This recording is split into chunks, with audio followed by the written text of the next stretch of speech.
I have some tea for you. Okay, listen, there are 4 countries that I've traveled to that I absolutely love and cannot wait to travel to again.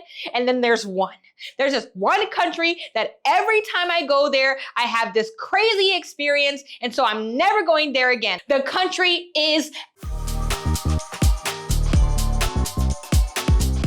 Hey, what's up, you guys? It's Joza here. I know I was a little bit hype, but I want to talk to you guys because I really want to share my experiences with you, and I want to let you know that there are some countries out there that your girl is not, maybe it won't live in again or go to again. We'll talk about it in this video. Okay, so let's get into it. First up, I'm here right now, Thailand. I love Thailand. I love being able to be here. I think that there's something so special about the culture. There's something so special about the people. Everyone's chill and it's a different type of chill. In America, people are chill because everyone's just doing their own thing. In Thailand, people are chill, like, especially if you're a foreigner, you normally go to different countries and people are staring at you or pointing or looking or trying to touch you. But in Thailand, everyone is just so friendly. I've spoken about this before, especially on TikTok. There's a welcoming kind of vibe in Thailand that you don't see a lot of other places in Asia, Southeast Asia anyway. So for me, when I first came to Thailand, oh my gosh, yikes, that was a while ago. When I first came, I was in Bangkok, and I remember feeling so much care. At that time, I didn't know anything about the country. So I came and I literally was like, I don't know anything. And the person who was at the hostel I was staying at was so gracious. She was so kind. She walked me over to the place to where I could find some food. I didn't know anything. She told me where I could, how to make my bed, and she did all this stuff for me. And so I've always loved the hospitality in Thailand. I've always loved the people. I've loved the culture of it. There's this vibe in this city where people are just really just welcoming. And so I think as a traveler, that's a place that I want to go to often. I do my tours in Thailand because I think there's so much beauty to be seen here, just from a cultural perspective. But even outside of that, there's a hospitality and a welcoming just vibe here that makes people feel like they matter. And I love that because one of the things that I want to do is always show people that they matter. And so if I can go to a place where that's also shown to me, it's just really encouraging. So Thailand's good for my soul. Now the next place. Now people have mixed feelings about this place. And I think, did I ever have mixed feelings? Never. I've never had mixed feelings about this place, even when bad stuff happened to me here. France. France is, I love France so much. I love living in France. I love being there. There's something so inspirational about France that I don't really see in other countries. And I mean, obviously I'm from LA, it's the film capital of the world, all that good stuff. But in France, I feel the most inspired. And I think there are some people that are kind of standoffish. I guess it would be similar to like London. Like people aren't as inviting, welcoming.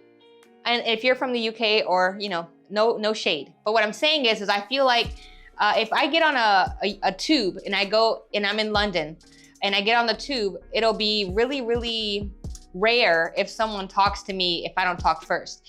Now, typically, if I talk first, people hear this American twang on my voice and they're thinking, oh, she's from America, let's talk. But in France, it's the same way in France. People are really standoffish, but there are also people who are super, super, super welcoming, especially if you smile first. Now, when I was in France this last time, oh my gosh, y'all, it was a nightmare.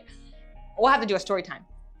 It was a nightmare though, because I went to London, and then I said, you know what? I want to see what it's like to travel by bus from England to France. And it is cool, y'all. There is a bus that goes underwater. It's a whole situation.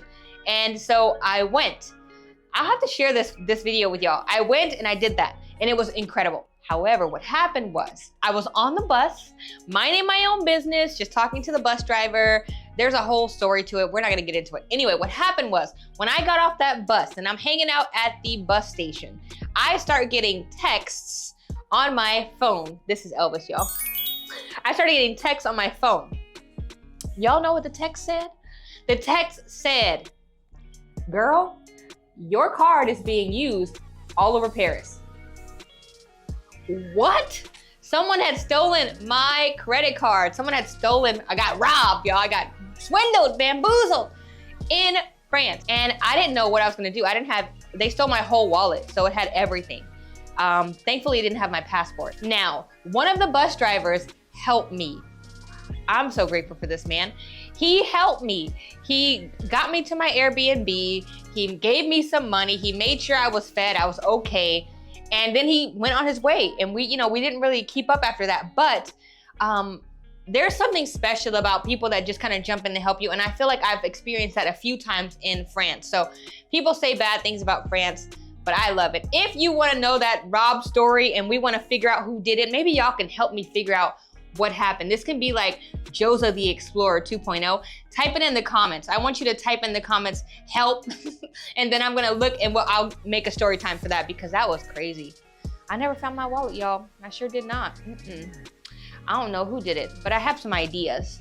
Maybe you can help me. Anyway, okay, enough of that. Next, Honduras. Honduras is in Central America.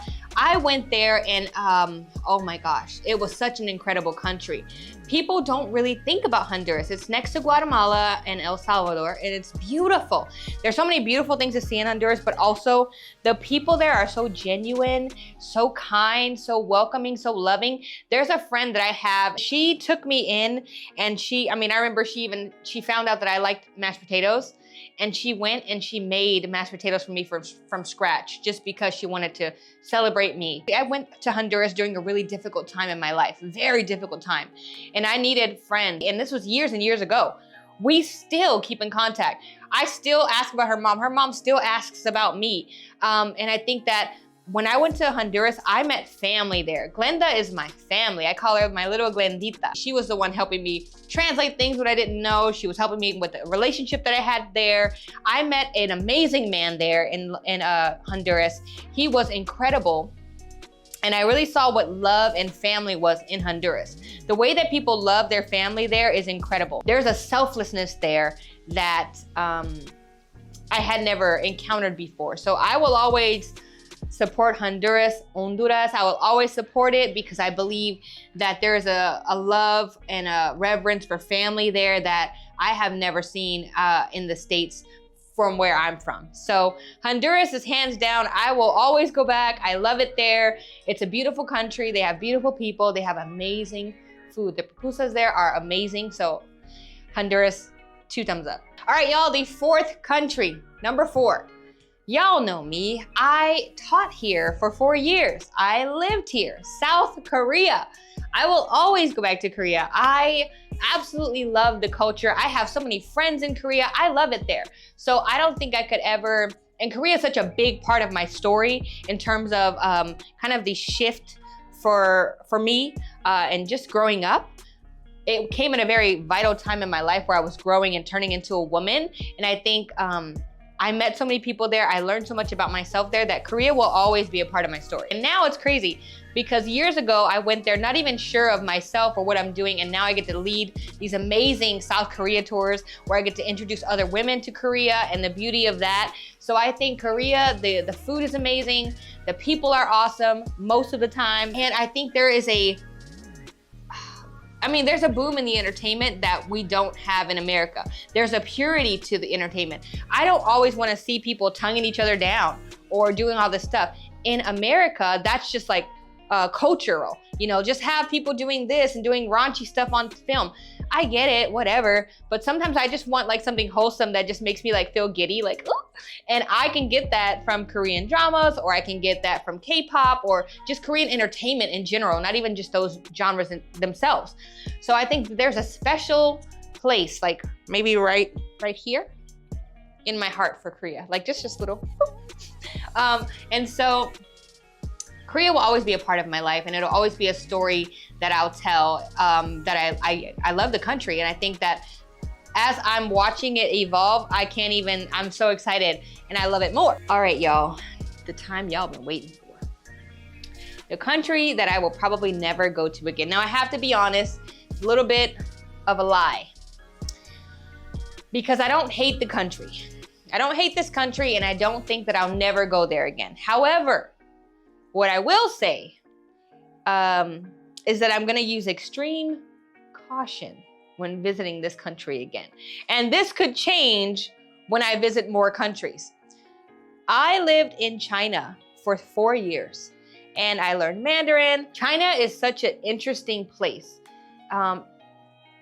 And I mean mainland China. I'm not speaking about like Hong Kong. Hong Kong is a little bit different because there's tons of foreigners there.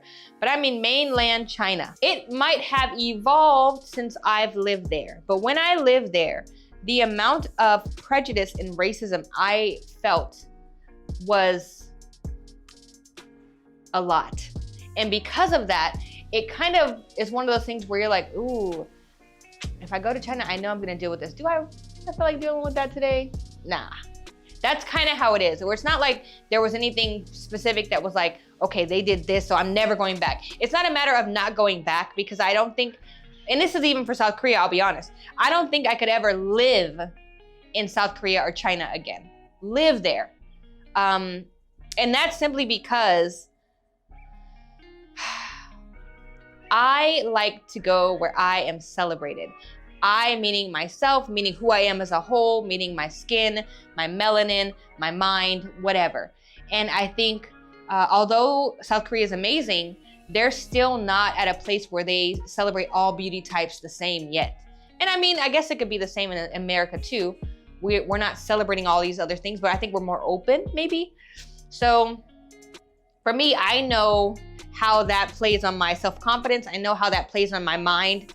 Especially when you're in a homogenous country. So with South Korea, with South Korea, there's definitely I'm definitely gonna go back. That's 100% hands down. I love the country. But with China, I do love the country, especially because I met so many amazing people there. My students, oh my gosh, incredible. My family, they're my family. We would always say that, we're family, always. But the experiences I had there in terms of how people looked at me, I remember people would get up and not sit next to me. They would hold their nose. Like I wasn't wearing perfume or anything, so it wasn't like I was smelly, but they would hold their nose or they would give me weird looks. People would just come and just touch my hair without permission or, you know, poke me. And it was just a very awkward and uncomfortable place for me. I think it would change now because I'm a bit more confident in who I am, but I don't know that I would ever stay there. So I think I'd visit China again, for sure. Because there are some beautiful things that I never got to see. Like I never got to see the Great Wall of China. So I would go back to see that. I got my tattoo in China here. It looks like a dot now, but it used to be a heart. I got this in China. And a bonus, a second country that I probably won't visit anytime soon, Greece. I enjoy Europe, but when I went to Greece, I didn't have a great time there. Like, if you're into history and you're a history buff, it's perfect. I'm a Christian, so I went to go to like Corinth, and that was just incredible. Like my mind was like, but I felt like once you see one museum, maybe this is just me. Once you see one museum, I'm like, okay, this is great, awesome. Let's go, right? So, I don't know, y'all. Like Greece wasn't my favorite. I'll be honest. And I didn't go to all the super touristy spots. I was in Athens. So maybe if I go back and I go to a different place, then I might like it a bit more. But y'all, Greece was rough for me. And I was there for a month and I was like bored. I was like, man, oh my gosh. So I went to Dubai during that time while I was in Greece. And I went to Italy, and those places were amazing. But yeah, so hopefully you guys like this video. Let me know your thoughts on the countries that I listed. I'm really curious about what you guys think. I love, having a dialogue with you or just speaking with you guys, so I really enjoy that. If you've at all found value in this video, please like it, comment, and subscribe. Turn your notifications on so that you can see when I post, but it really does help me as a content creator to not only get my videos out there, but also help others travel and explore the world. So thank you guys so much for watching. I will see you next time. Bye.